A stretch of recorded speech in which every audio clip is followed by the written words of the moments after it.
J'avais un CDI, j'avais une vie très carrée, on va dire, et j'ai préféré lâcher mon CDI pour venir ici. Là, quand je suis comme ça sur la tête du dragon, c'est quand même assez fou, quoi. La vue que j'ai, et t'as un peu cette sensation de dominer le monde quand même, faut le dire, sans être égocentrique.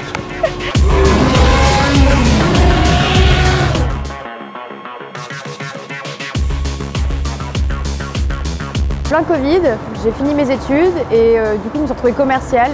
Mes journées ressemblaient à Monsieur Madame tout le monde, quoi. Je me levais, je partais au boulot, je m'éclatais pas dans mon boulot. Et au final, j'ai bien fait, ça fait 2 ans, quoi. Et là, c'est quoi en fait? C'est ton bureau ici?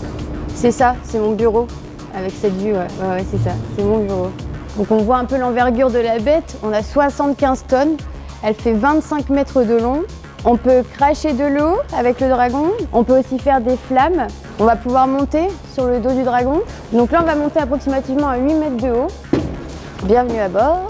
Donc là-dessus, comme je disais, on peut mettre 48 personnes. Et on a des vérifs à faire aussi dans le corps du dragon. Ah, c'est quoi? C'est les entrailles du dragon? C'est ça. C'est le corps du dragon, le corps de la bête. Pour aller sur la tête, c'est le petit côté fun. Nous, on ne fait pas de l'acrobranche. Ici, on fait de l'acro-dragon à la compagnie du dragon. Donc on est harnaché et après, on va escalader toutes les vertèbres du cou du dragon, en fait, pour arriver jusque la tête. Le but, c'est que le public, comme toi, si je viens de voir là, on voit que le dragon, on ne voit pas moi, tu vois. Dans un instant, je suis un dragon, quoi. Le mieux dans mon taf, dans mon quotidien, vu la conjoncture actuelle et le monde dans lequel on vit, c'est de voir dans les yeux des gens le plaisir et le rêve, tu vois. Petit comme grand, il y a quand même ce truc de rêve et le fait d'être à l'extérieur aussi, de pas être statique. Parce que comme tous mes collègues, je suis venue le voir quand il y a eu les 3 jours de spectacle inaugural. Je rêvais un peu sur les gens qui faisaient ça, quoi. Je me disais, mais quel truc de dingue, quoi. La nana, elle était en train de piloter la tête d'un dragon et en fait, la nana, maintenant, c'est moi. C'est trop bien. On a souvent des clients qui vont dire, quoi, la fille va aller sur la tête. Ils vont penser que nous, on va faire que la médiation ou la sécu au sol ou que l'accueil, quoi. Mais non, non, non. Nous aussi, on pilote et les mœurs évoluent. Et il faut aussi montrer que dans n'importe quel métier, même dans les métiers...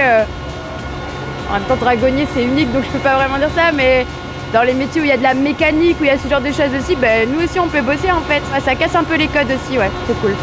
Ici, Calais, il y avait une mauvaise image, quoi. On est dans la petite pointe du nord de la France, c'est vu comme l'endroit où il y a toujours du mauvais temps, un endroit pauvre, où il n'y a pas vraiment grand-chose à faire, etc. Le but de la machine, c'est vraiment d'apporter un plus à la ville, un renouveau, et les Calaisiens le ressentent vraiment. Il y a vraiment beaucoup plus de tourisme, il y a beaucoup plus de personnes qui viennent de partout. On a les Anglais qui sont juste en face, on voit les côtes anglaises d'ailleurs, juste en face. Moi, c'est ça que j'aime beaucoup, c'est que c'est accessible à tout le monde. T'es pas obligé de venir de telle ou telle classe pour venir voir le dragon. T'as l'accès à la culture, au théâtre urbain de manière gratuite, et c'est quand même super top. Ça n'a pas de prix en fait, de faire rêver les gens à l'heure actuelle, ça n'a aucun prix pour moi, vraiment.